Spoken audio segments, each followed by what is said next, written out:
Tots mans a darrere, I de les franqueses del Vallès a Bigues i Riells, on, com dèiem, aquest cap de setmana ha tingut lloc la presentació oficial de la nova temporada de tots els equips del Club Esportiu Bigues.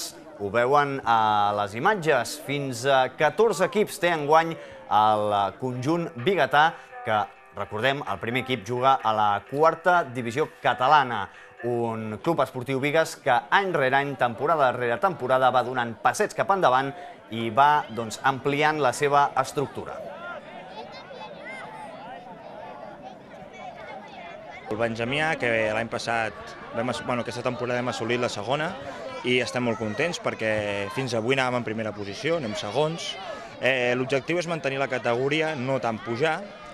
Llavors també amb el grup de Levins tenim una Leví de primer any, que és qui va aconseguir la temporada passada aquesta mitja categoria, i amb el primer equip intentar estar dintre dels 5 primers, i si hi hagués la possibilitat de fer promoció o quedar primers, doncs perfecte. De moment anem primers empatats amb un altre equip.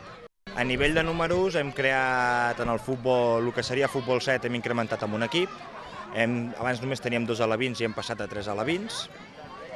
I en el que és el futbol 11, a infantil sempre teníem unes plantilles curtes de 13 a 14 jugadors, aquest any en tenim 18, en cadet tenim 15 jugadors i sobretot en juvenil, que sempre anàvem justets, aquest any estem en una plantilla també d'uns 18-19 jugadors.